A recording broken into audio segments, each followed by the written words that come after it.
السلام علیکم اسٹوڈنٹس.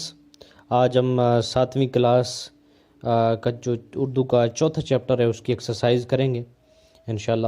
اور جن اسٹوڈنٹس نے ابھی تک چینل کو سبسکرائب نہیں کیا کر لیں اور لائک بھی کریں اور بیل آئیکن کو ضرور پریس کریں تاکہ آنے والی ویڈیوز آپ کو بر وقت ملتی رہیں.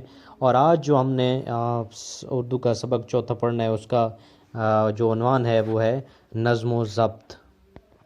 پہلا سوال ہے کہ نظم و ضبط کا مفہوم کیا ہے؟ نظم و ضبط دو لفظوں نظم اور ضبط کا مجموعہ ہے.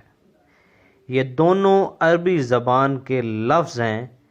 نظم کے معنی ہے لڑی میں پرونا اور ترتیب دینا، جبکہ ضبط کے معنی ہے رکاوٹ.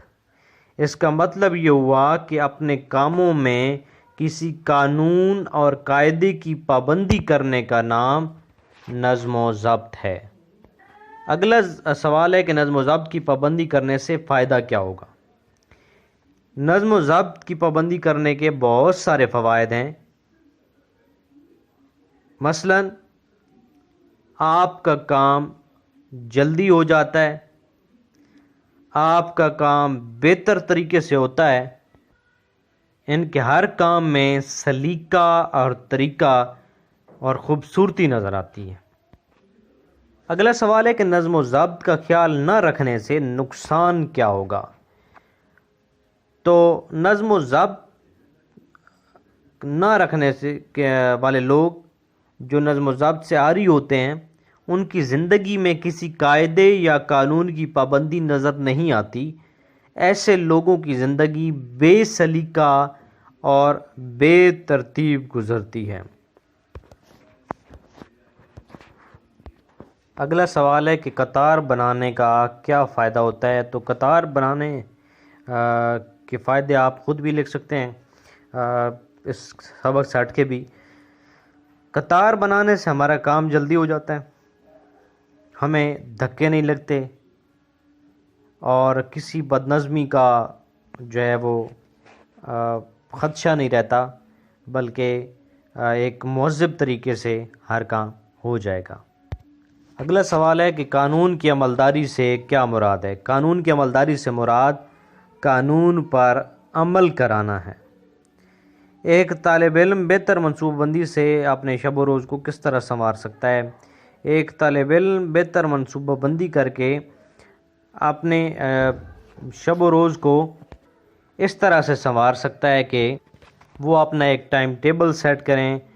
وہ طالب علم جس کی زندگی میں نظم و ضبط کی کار فرمائی ہوگی وہ ہر روز ایک خاص ترتیب سے سارے کام کرے گا. اس کے صبح جاگنے، نماز پڑھنے، ورزش کرنے، ناشتہ کرنے، اسکول جانے، واپس آنے، آرام کرنے، کھیلنے اور کام کے اوقات مقرر ہوں گے، یعنی ٹائم ٹیبل بنائے گا. نظم و ضبط کی وجہ سے اسے امتحان میں کوئی پریشانی نہیں ہوگی اور کامیابی اس کے قدم چومے گی. ہمارا مذہب ہمیں کس طریقے سے نظم و ضبط کی پابندی کا درس دیتا ہے؟ تو اس کا جواب یہ ہے کہ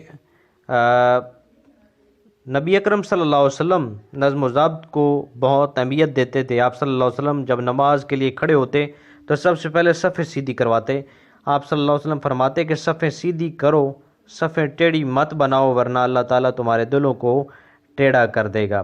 اور اسلام میں ہمیں آپ دیکھیں نماز کے اندر پھر ہمیں رمضان روزہ رکھتے ہوئے اور اس کے بعد جو بھی ارکان اسلام ہیں ان کو بجا لاتے ہوئے ہمیں نظم و ضبط کا مظاہرہ سکھاتا ہے. جی یہ تھے آپ کے سوال جواب. آگے ہم سیکیوز ہیں کہ نظم کس زبان کا لفظ ہے؟ عربی کا. اور صفحے ٹیڑھی بنانے سے اللہ تعالیٰ ٹیڑھے کر دیتا ہے. دل. حشرات الارض سے مراد ہیں کیڑے مکوڑے. بس میں سوار ہوتے وقت کوشش کرنی چاہیے قطار بنانے کی. اس کے بعد قائد اعظم کے فرمان کی درست ترتیب ہے اتحاد، ایمان، اتحاد اور تنظیم. ٹھیک ہے، نظم و ضبط آپ اس کو کہہ سکتے ہیں، ایمان، اتحاد اور نظم و ضبط. دال جز. آگے ہے جی سبق کا خلاصہ. تو سبق کا خلاصہ کے اہم جو پوائنٹ ہے وہ آپ نے لکھنے ہیں. تو اس کو مطلب پورا سبق نہیں لکھنا، اور سبق کو پڑھ کے تو اس حوالے سے آپ نے کرنا ہوتا ہے۔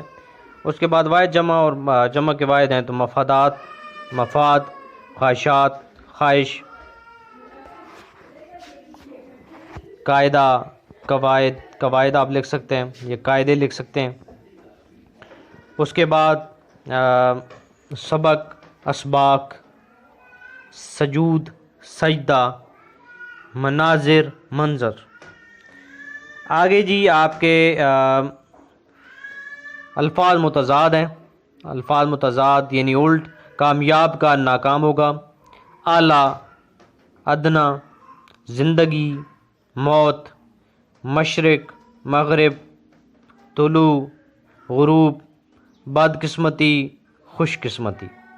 آگے جملے ہیں، نظم و ضبط کا جملہ کہ ہمیں ہر کام نظم و ضبط کے ساتھ کرنا چاہیے۔ آگے نظام کائنات، آپ لکھیں گے کہ اللہ تعالیٰ تمام نظام کائنات کو چلانے والا ہے۔ کار فرمائی، جس طالب علم کی زندگی میں نظم و ضبط کی کار فرمائی ہوگی وہ کامیابی اس کے قدم چومے گی یا وہ کامیاب ہوگا، آپ اس طرح سے لکھ سکتے ہیں۔ آگے سرخرو، اللہ تعالیٰ ہم سب کو آخرت میں سرخرو فرمائے۔ اور آگے بحث و تکرار، بحث و تکرار سے کچھ حاصل نہیں، عملی کام کرنا ہوگا۔ ٹھیک ہے جی، یہاں تک آپ کی ایکسرسائز تھی۔ ایکسرسائز آپ کی کمپلیٹ ہو گئی۔ آپ نے اس کا خلاصہ بھی جو ہے وہ اپنے الفاظ میں اس کو یعنی لکھنا ہے، جو اہم پوائنٹ ہے۔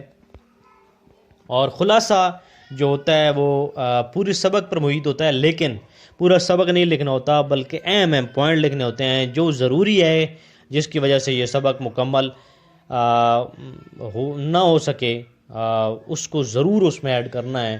اور جو باتیں آپ سمجھتے ہیں کہ ان کو ایڈ کرنے کی ضرورت نہیں ہے تو وہ آپ بے شک اس میں ایڈ نہ کریں، وہ اس کا خلاصہ کہلائے گا۔ تو انشاءاللہ نیکسٹ ویڈیو میں ہم اگلے چیپٹر کی ایکسرسائز کریں گے۔ تب تک کے لیے اجازت، اور دیکھنا مت بھولیے گا تنویر عباس لیکچرر یوٹیوب چینل۔ اور اسٹوڈنٹس اس چینل کو سبسکرائب کریں اور اپنے دوستوں کے ساتھ شیئر بھی کریں۔ تھینک یو ویری مچ، اللہ حافظ۔